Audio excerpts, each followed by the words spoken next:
Você já parou para pensar que, enquanto caminhamos sobre o asfalto das cidades modernas, podem existir pirâmides gigantescas e ruas pavimentadas escondidas sob apenas alguns metros de raízes e terra na floresta amazônica? E se eu lhe dissesse que o maior mistério do século XX não foi uma conspiração política, mas sim a possibilidade real de que uma civilização extremamente avançada tenha prosperado onde hoje só vemos selva fechada? Hoje, aqui no canal, eu, Vovô Xindó, vou levar vocês para as profundezas do Mato Grosso, seguindo os passos de um homem que desafiou a ciência de sua época e pagou o preço mais alto por sua obsessão. Preparem seus equipamentos, pois vamos investigar o que realmente aconteceu com o Coronel Percy Fawcett e a mítica cidade perdida de Z. Percy Harrison Fawcett não era um aventureiro comum de filmes de ficção. Ele era um artilheiro real, arqueólogo e explorador britânico com um currículo impecável. No início dos anos 1900, a Amazônia era considerada pelos europeus como um inferno verde. Um lugar incapaz de sustentar grandes populações devido ao solo pobre e ao clima hostil. Mas Fawcett, ao mapear as fronteiras do Brasil, encontrou algo que mudou sua mente. Fragmentos de cerâmica fina e relatos de indígenas sobre cidades com luzes que nunca se apagavam. Ele batizou esse lugar de Z. Para ele, Z era o berço da civilização sul-americana, uma metrópole que rivalizaria com as glórias do Egito Antigo. A obsessão de Fawcett foi alimentada por um documento misterioso guardado na Biblioteca Nacional do Rio de Janeiro, o manuscrito 512. Escrito por bandeirantes portugueses no século XVIII, o texto descrevia a descoberta de uma cidade de pedra monumental, com arcos de triunfo e estátuas, no coração do sertão brasileiro. Fawcett cruzou esses dados com suas próprias explorações e concluiu que o Alto Xingu escondia o segredo. Ele acreditava que os habitantes de Z eram descendentes de uma raça avançada, possivelmente vinda da Atlântida. Embora hoje a ideia de Atlântida pareça fantasiosa, para os exploradores daquela época, cada nova ruína encontrada no mundo era uma peça de um quebra-cabeça esquecido. Em 1925, Fawcett organizou sua última e mais famosa expedição. Ele não levou um exército, levou apenas seu filho mais velho, Jack, e o amigo de Jack, Rayleigh Himmel. A estratégia era viajar leve, para não atrair a hostilidade das tribos locais. Fawcett tinha 57 anos, mas possuía a resistência de um jovem. Antes de partir do acampamento do Cavalo Morto, ele enviou uma carta à sua esposa dizendo: "Você não deve temer nenhum fracasso." Foi a última vez que o mundo teve notícias oficiais do trio. O que eles encontraram além daquela última fronteira permanece como o maior enigma da exploração moderna. Após o desaparecimento, dezenas de expedições de resgate foram montadas, resultando na morte de pelo menos 100 pessoas que tentaram encontrar Fawcett. Histórias começaram a surgir. Alguns diziam que ele havia sido morto pelos índios Kalapalo. Outros afirmavam que ele teria perdido a memória e se tornado o chefe de uma tribo branca. Mas há uma teoria ainda mais intrigante, a de que ele realmente encontrou a entrada para a cidade de Z e decidiu nunca mais voltar para o mundo civilizado. Antes de continuarmos com os detalhes das descobertas arqueológicas recentes que provam que Fawcett estava certo, aproveite para se inscrever aqui no canal do Vovô Xindó para não perder nenhuma de nossas explorações pelo desconhecido. Por décadas, a ciência oficial ridicularizou Fawcett, chamando-o de místico e visionário iludido. No entanto, com a chegada da tecnologia LiDAR, que utiliza lasers para escanear o solo através das árvores, o jogo mudou completamente. Recentemente, arqueólogos descobriram no Xingu uma rede vasta de cidades interconectadas, que hoje chamamos de Curricugu. Eram centros urbanos que abrigavam até 50 mil pessoas, com estradas largas, canais de irrigação e fossos defensivos.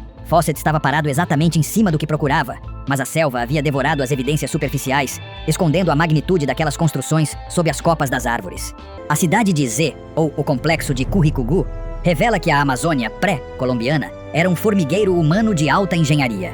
Eles transformavam o solo infértil na famosa terra preta de índio, um composto orgânico riquíssimo que permanece fértil por séculos. Imagine o impacto visual.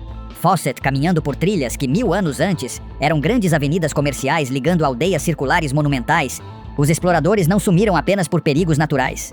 Eles entraram em um labirinto de vestígios de uma sociedade que colapsou possivelmente devido a doenças trazidas por contatos anteriores com europeus, muito antes da chegada física de Fawcett. Um detalhe que poucos mencionam é o comportamento de Fawcett nos dias que antecederam o sumiço. Relatos sugerem que ele estava agindo de forma estranha, realizando rituais e acreditando que Jack, seu filho, era uma espécie de messias destinado a unir os mundos. Seria possível que o isolamento e as febres tropicais tivessem alterado a percepção do grupo? Ou será que os objetos que ele carregava, como uma estatueta de basalto negro que ele dizia ter vindo de Z, possuíam alguma influência sobre seu destino? Quero saber de você. Você acredita que Fawcett morreu na selva? Ou que ele realmente encontrou uma passagem para algo além da nossa compreensão? Deixe seu comentário aqui embaixo agora mesmo. Os índios Kalapalo, em tradições orais passadas de geração em geração, contam que viram o grupo de Fawcett. Segundo eles, os 3 homens ignoraram os avisos sobre tribos hostis que viviam mais a leste. Eles teriam visto a fumaça das fogueiras dos exploradores por 5 dias antes de o rastro desaparecer completamente no horizonte. Se foram os índios que os mataram, por que nunca entregaram os pertences de Jack e Percy, como bússolas e anéis, que eram tão valiosos para eles como troféus? O mistério ganha contornos sombrios quando percebemos que a selva não deixa ossos para trás por muito tempo. A acidez do solo e a umidade consomem tudo. Em 1996, uma expedição liderada pelo brasileiro James Lynch tentou refazer os passos de Fawcett e acabou sequestrada por índios locais, sendo libertada apenas após o pagamento de um resgate milionário. Isso mostra que, mesmo com tecnologia moderna, a região onde Z estaria escondida continua sendo um dos lugares mais inacessíveis e perigosos do planeta. A topografia do Mato Grosso e do Amazonas é um convite ao desaparecimento. Fawcett buscava uma civilização que ele chamava de iluminada, mas acabou encontrando a face mais crua da sobrevivência humana em um ambiente que não perdoa erros. As novas descobertas arqueológicas sugerem que as cidades de pedra do manuscrito 512 podem ter sido, na verdade, formações geológicas ou grandes estruturas de terra e madeira que o tempo degradou. No entanto, o lidar confirmou que existem formas geométricas perfeitas no solo que não poderiam ter sido criadas pela natureza. Geoglifos gigantes em formato de quadrados e círculos que só podem ser vistos do céu. Como um explorador de 1925, sem aviões ou satélites, poderia ter tanta certeza da existência dessas formas se não tivesse visto algo muito concreto com seus próprios olhos? A figura do vovô Xindó aqui busca resgatar essa coragem de questionar o que nos dizem ser impossível. Fawcett foi um mártir da curiosidade humana. Ele nos ensinou que o mundo é muito maior do que os nossos mapas sugerem. A Amazônia ainda guarda 95% de seus segredos arqueológicos ocultos sob a vegetação. Cada árvore pode estar crescendo sobre uma relíquia de Z. O legado de Fawcett não é apenas seu sumiço, mas a certeza de que a história da humanidade na América do Sul é muito mais antiga e complexa do que os livros escolares costumam ensinar. Enquanto observamos as imagens dessas selvas impenetráveis, a pergunta que fica é: se você estivesse no lugar de Fawcett e visse as luzes de uma cidade desconhecida brilhando ao longe no meio da noite amazônica, você teria a coragem de entrar e nunca mais olhar para trás? O silêncio da floresta é a resposta que muitos exploradores receberam. E é esse mesmo silêncio que protege os segredos de Z até que o próximo aventureiro decida arriscar tudo. E aí, meu caro? Se você gostou deste vídeo, não perca tempo e visite agora nossa playlist com os últimos vídeos do Vovô Xindó. Basta clicar no centro da tela que eu vou ficar muito feliz. Te espero lá.